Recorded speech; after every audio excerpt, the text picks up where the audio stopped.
5313 megawatt क्षमता की 2930 परियोजनाओं का कार्यादेश जारी हुआ है और 353.25 मेगावाट की 275 परियोजनाएं स्थापित हो चुकी हैं, जिसके कारण पीएम कुसुम कंपोनेंट में ए में राजस्थान पूरे देश में प्रथम स्थान रखता है। कंपोनेंट सी यानी फीडर लेवल सोलराइजेशन के तहत 5220 मेगावाट क्षमता की 2072 परियोजनाओं के लिए कार्यादेश जारी किए जा चुके हैं और 1918.7 मेगावाट क्षमता की 744 परियोजना पहले ही ग्रिड से जुड़ चुकी है। इस प्रगति के साथ राजस्थान कंपोनेंट सी में देश में तीसरे स्थान पर पहुंचा है और कृषि फीडरों को दिन के समय स्वच्छ सौर ऊर्जा उपलब्ध करवा रहा है। कुसुम योजना के अंतर्गत लगभग 1.48 लाख किसान लाभान्वित हो चुके, जिनसे अधिक विश्वसनीय अपेक्षाकृत सस्ती और दिन के समय बिजली उपलब्ध कराई जा रही है। और मैं कहना चाहता हूं कि हमारा किसान अन्नदाता के साथ साथ ऊर्जादाता भी बन रहा है। ये न केवल ऊर्जा संरक्षण और संवर्धन हो रहा है, बल्कि ग्रामीण अर्थव्यवस्था को नई स्थिरता में पहुंचा रहा है। जैसा हमने कहा कि राजस्थान के किसानों को 2027 तक हम दिन में बिजली देंगे। मैं आपको विश्वास दिलाना चाहता हूं, ये हमने 22 जिलों में हमारा काम प्रारंभ हो गया है। 22 जिलों में हम किसान को दिन में बिजली देने का काम लगातार हम कर रहे हैं। ऊर्जा संरक्षण केवल बड़े पार्कों से नहीं, घरों की छत से भी होकर गुजरता है। पीएम सूर्य घर मुफ्त बिजली योजना के अंतर्गत 428.18 मेगावाट क्षमता के 1,05,608 रूफटॉप सोलर संयंत्र राजस्थान में स्थापित हो चुके हैं। इसमें लाखों घरेलू उपभोक्ताओं का बिजली बिल कम हो रहा है और सौर ऊर्जा की हिस्सेदारी बढ़ रही है। पीएम सूर्य घर योजना में राजस्थान देश में 5वें स्थान पर और कुल रूफटॉप सौर ऊर्जा स्थापना में तीसरे स्थान पर है, जो आने वाले समय में बढ़ने की क्षमता रखता है। मित्रों, मैं आपको यह भी कहना चाहता हूं, क्योंकि सौर ऊर्जा के साथ साथ जैसा माने हमारे कलेक्टर साहब कहते हैं, बैटरी स्टोरेज की भी आवश्यकता है, पंप स्टोरेज की भी आवश्यकता है। उसमें भी लगातार हमारी सरकार काम कर रही है। हमें 6000 का मिला था, हमने 6000 का हमारा पूरा हमने कर दिया है, उसका टेंडर भी हो गया है और हमारा काम हो रहा है। हमने केंद्र सरकार से और मांगा है कि बैटरी स्टोरेज में और हमें मिलना चाहिए। यही नहीं, हमने पंप स्टोरेज के लिए लगातार स्थान चिन्हित किए हैं, उसको भी हम करने वाले हैं। हम आपके माध्यम से बताना चाहते हैं कि आने वाले समय में राजस्थान ऊर्जा के क्षेत्र में आत्मनिर्भर भी होगा और ऊर्जा देने वाला भी होगा। ये देश के विभिन्न राज्यों में हम निश्चित रूप से ऊर्जा भी देंगे और मजबूत भी होंगे। और मैं कह सकता हूं कि आज सौर ऊर्जा के माध्यम से हमारा राज्य सबसे आगे है। आने वाले समय में और हम मजबूत होंगे। अंत में मैं आपसे इतना कहूंगा कि आप सभी भाइयों का योगदान, बहुत ही अच्छा योगदान हमको रहा है। यदि दोनों के बीच सही नीति और सही टेक्नोलॉजी और सही निवेश का सेतु बना दिया जाए तो राजस्थान न केवल भारत के बल्कि वैश्विक ऊर्जा का रोल मॉडल बन सकता है। एक ऐसा राज्य जहां सूर्य की रोशनी और देश की क्षमता मिलकर स्वच्छ और सस्ती बिजली सुनिश्चित करे। आइए प्रवासी राजस्थान दिवस के इस मंच से मिलकर के ये संकल्प लें कि हम सिर्फ 100 क्षमता में नंबर 1 नहीं, बल्कि storage, integration, clean energy, ecosystem में भी देश दुनिया के अग्रणी राज्य बन करके आगे आए। इतना ही मैं आप सभी से कहना चाहता हूं। आप सभी इतनी बड़ी संख्या में, क्योंकि मैं देख रहा हमारा जो प्रवासी राजस्थान दिवस जो शुरू में हमारे पास ऑनलाइन रजिस्ट्रेशन हुए थे, लास्ट में हमने देखा कि लगातार रजिस्ट्रेशन हो रहे हैं। हमको रजिस्ट्रेशन बीच में थोड़ा बंद भी करना पड़ा, लेकिन इतनी बड़ी संख्या में आज आप सभी लोग आए हैं। निश्चित रूप से मैं आप सभी का बहुत बहुत धन्यवाद देता हूं। और मैं कहना चाहता हूं, राजस्थान के अंदर ऊर्जा के क्षेत्र में तो आई, लेकिन किसी भी क्षेत्र तो मुख्यमंत्री भुजनलाल शर्मा का संबोधन आप सुन रहे थे राजधानी जयपुर में प्रवासी राजस्थानी दिवस के मौके पर। और अब बात करेंगे श्री गंगानगर की, जहां पर सादुल शहर धान मंडी से बड़ी खबर मिल रही है। यहां पर 37 पीटीपी ढाणी का एक किसान लाखों रुपए के बकाया भुगतान की मांग को लेकर धरने पर बैठा हुआ है। किसान ने मंडी में आड़तियों और फर्म संचालक से 53 लाख रुपए की राशि वापस करने की मांग की है, जबकि फर्म संचालक का कहना है कि उनके खिलाफ लगभग 10 लाख रुपए लेने का मामला है। किसान ने चेतावनी दी कि अगर राशि जल्द नहीं मिली तो वह आमरण अनशन शुरू करेंगे और यूनियन के साथ बड़े आंदोलन की तैयारी करेंगे। फर्म संचालक ने भी कानूनी कार्रवाई की चेतावनी दी है। मामला दोनों पक्षों के विरोध के बीच अब गंभीर बना हुआ है। दिन हो गए धरने को लगाए हुए और ब्रिजलाल जयप्रकाश की फर्म है मंगनो आपनो खातो है जी महावीर जी तरड़ का नाम और 2022 में मैंने हिसाब बना के दियो जी 2022 तक 53,18,400 रुपया भी थारा रुपया इतना बने बिंगे बाद में जी आप बने तुम्हारा रुपया दे दो। बिंगे बाद में मेरे ट्रालियाँ जी 6 महीना तक बेची फसल, लेकिन जगह फसल बेची बिंगा दे दिया वो ला रहे कोई हिसाब बना के दियो ना। 2 आदमी लगा रखा ना, धरना लगा रखा, इससे हमें कोई पहले पता नहीं था।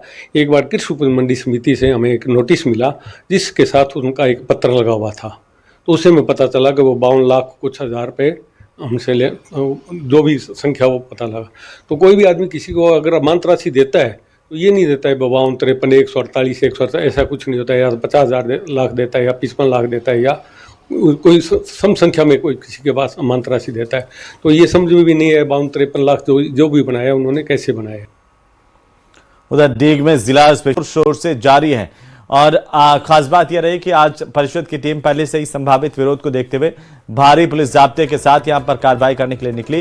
राजस्व अधिकारी अंकेश कुमावत और वरिष्ठ सफाई निरीक्षक अली हसन के नेतृत्व में जैसे ही टीम ने नेहरू बाजार पहुंचकर कुछ व्यापारियों का सामान हटाना शुरू किया, वहां पर व्यापारियों ने विरोध किया। कई दुकानदार तुरंत अपना सामान समेटने लगे। खासतौर पर शहीदान चौक और पुरानी सब्जी मंडी में भी यही हाल रहा, लेकिन पुलिस की टीम की मौजूदगी में कार्रवाई सख्ती से की गई।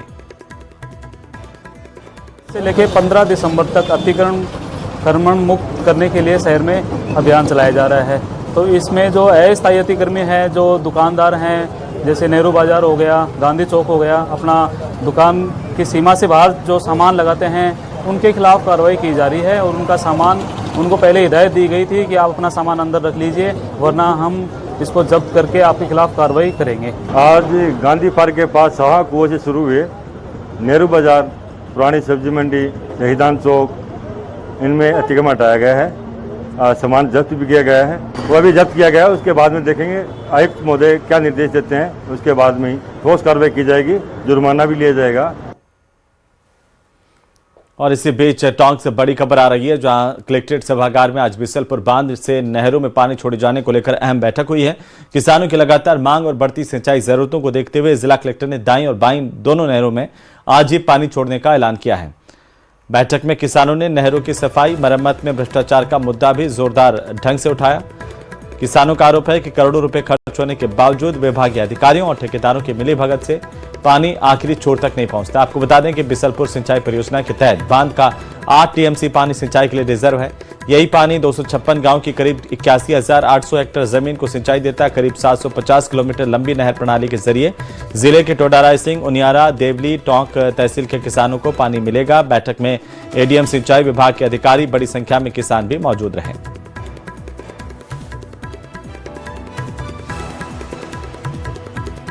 बिसलपुर जो कैनाल प्रोजेक्ट के इंजीनियर्स हैं वो नहरों की सफाई को इंश्योर कर रहे थे और इसके अलावा यदि कोई रह गया है तो निश्चित रूप से हम उसको पूरा कराएंगे। और कैनाल के इंजीनियर्स के अलावा हमारे रेवेन्यू के तहसीलदार, एसडीएम, इनके माध्यम से भी हम कैनाल्स को चेक कराएंगे कि इनमें इनकी साफ सफाई पूरी तरह से हो गई है और जब पानी छोड़ा जाए तो टेल पर पानी पहुंचे, इस चीज़ को हम पूरी तरह से इंश्योर करेंगे। नहर को छोड़ने की बात कर रहे हैं, ये बहुत खुशी है कि नहर पर किसानों को सिंचाई का पानी मिलेगा, किसान खुश है। लेकिन जब नहर कंप्लीट ही नहीं है, अनकम्प्लीट है, जगह जगह से टूटी फूटी हुई है, ये जो सिंचाई विभाग का है ये प्रशासन और शासन की मिली भगत से लीपापोती की है साफ सफाई से, जबकि हर साल करोड़ों रुपए साफ सफाई के नाम पर नहरों पर लगाया जाता है।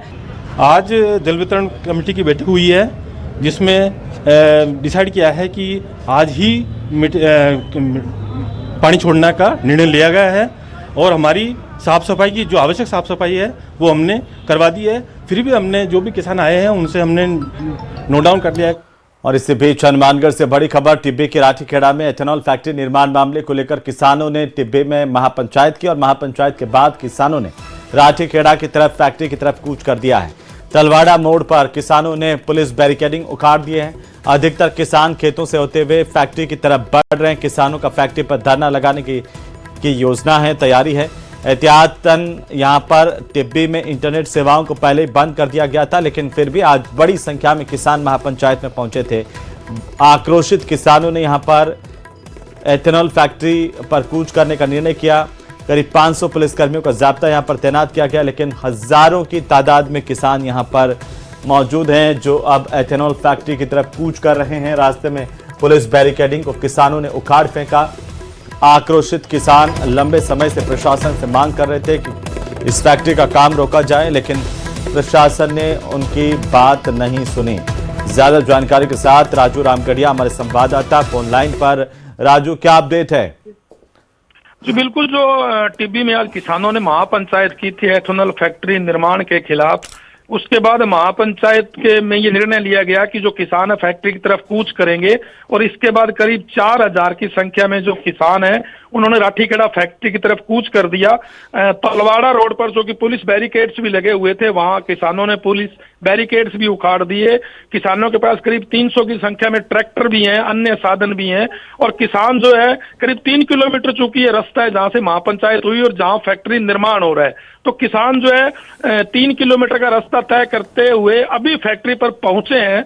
ये सूचना है कि वो किसान फैक्ट्री पर पहुंच चुके हैं और किसानों का यही कहना है कि वो फैक्ट्री पर धरना लगाएंगे और जब तक फैक्ट्री निर्माण कार्य बंद नहीं होता तब तक वो प्रशासन से किसी प्रकार की वार्ता नहीं करेंगे। किसान लगातार 1.5 साल से आंदोलन कर रहे हैं। किसानों का ये कहना है कि फैक्ट्री निर्माण से प्रदूषण फैलेगा, बीमारियां फैलेंगी। हालांकि पुलिस प्रशासन के अधिकारी, फैक्ट्री प्रबंधन की कई बार किसानों से वार्ता हुई। फैक्ट्री प्रबंधन, पुलिस प्रशासन के आला अधिकारियों का ये कहना है कि इससे किसी तरह का प्रदूषण नहीं फैलेगा।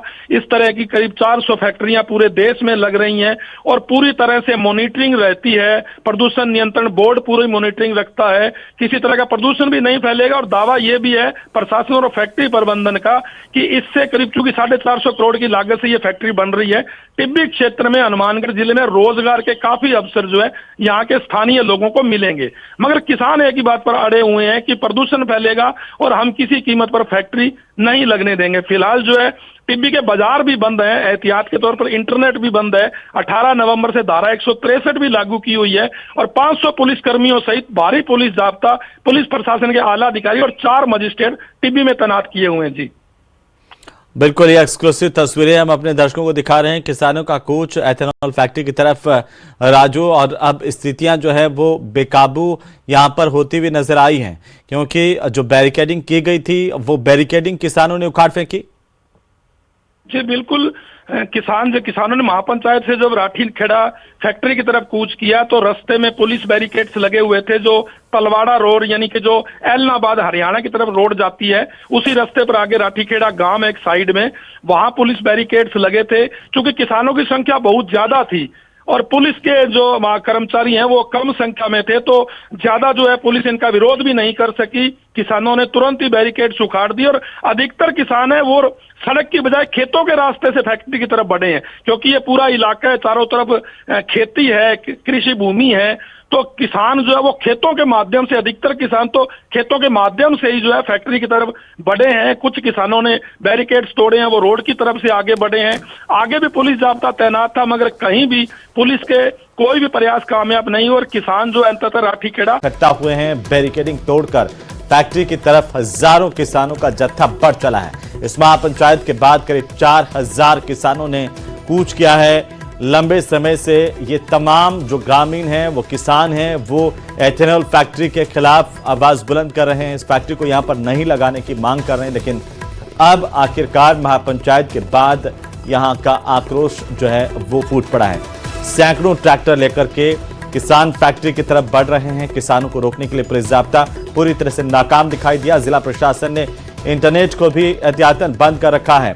एथेनॉल फैक्ट्री को जहरीली फैक्ट्री बताकर के हटाने की मांग की जा रही है। ज्यादा जानकारी के साथ हमारे सहयोगी राजू रामगढ़िया फोन लाइन पर है। राजू, क्या अपडेट है? किसान पूरी तरह से अब एथेनॉल फैक्ट्री की तरफ बढ़ते हुए दिखाई दे रहे हैं।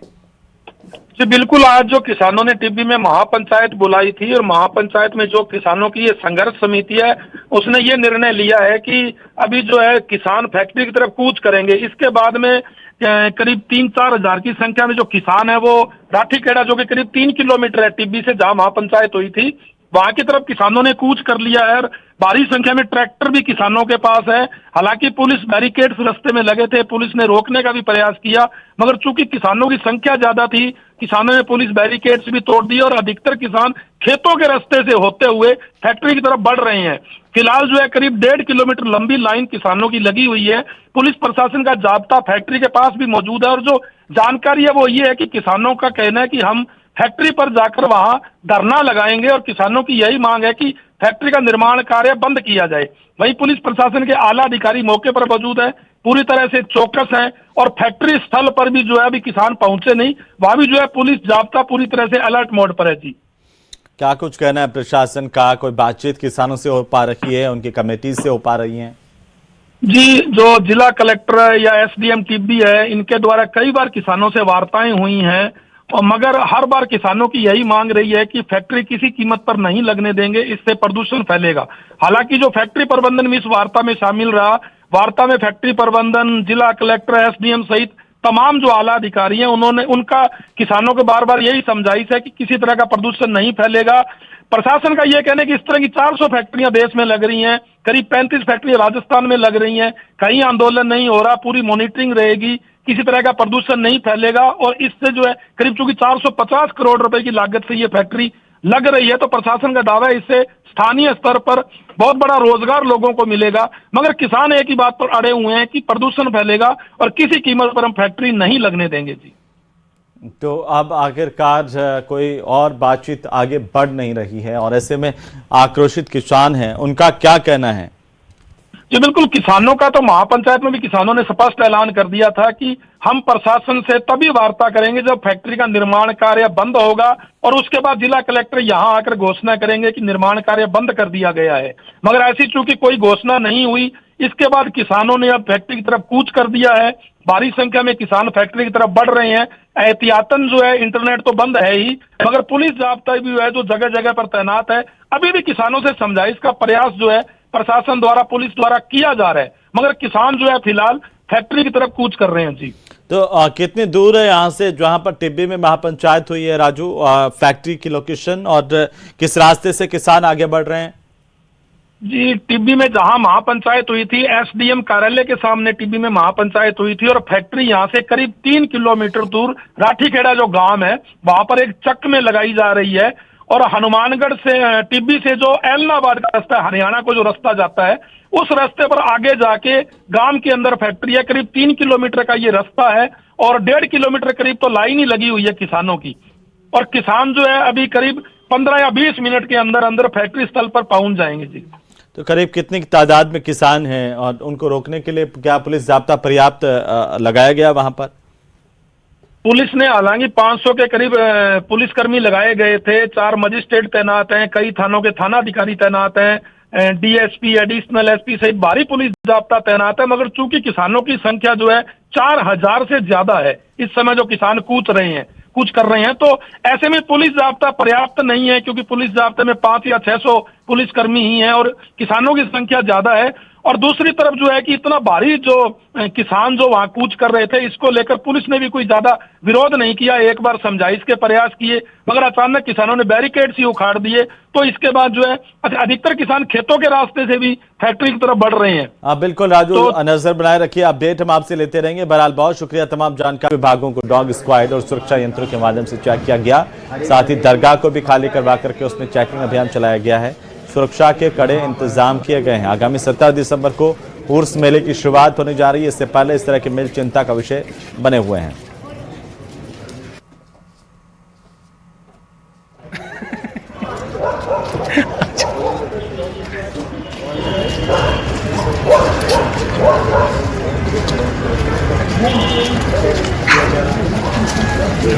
कलेक्ट्रेट और दरगाह को बम से उड़ाने की धमकी मिली है। उसके बाद पुलिस प्रशासन को चौकन्ना है, चप्पे चप्पे पर जांच की गई है, सुरक्षा अलर्ट जारी किया गया,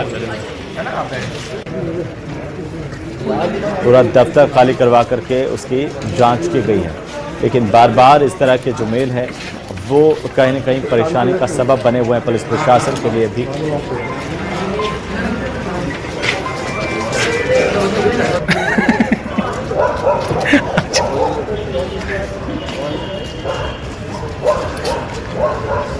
पूरा सर्च ऑपरेशन चलाया गया लेकिन कोई संदिग्ध वस्तु नहीं पाई गई है। इस बार भी ये तमिलनाडु से बताया जा रहा है कोई मेल जो है, हालांकि अभी तक पुलिस इस तरह के मेल करने वालों तक नहीं पहुंच पा रही। नरेंद्र मीणा जी,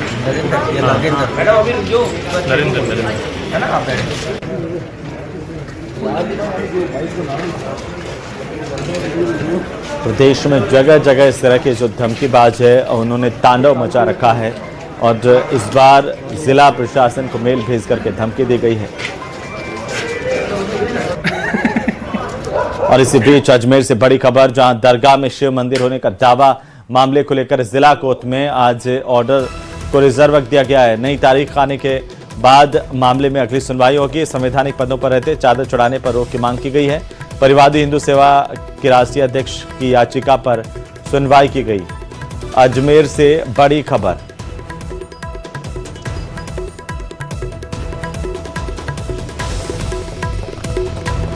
तो विष्णु गुप्ता नाम का एक शख्स है जिसकी अर्जी पर याचिका पर कोर्ट ने सुनवाई की और ऑर्डर कोर्ट ने सुरक्षित रख लिया है।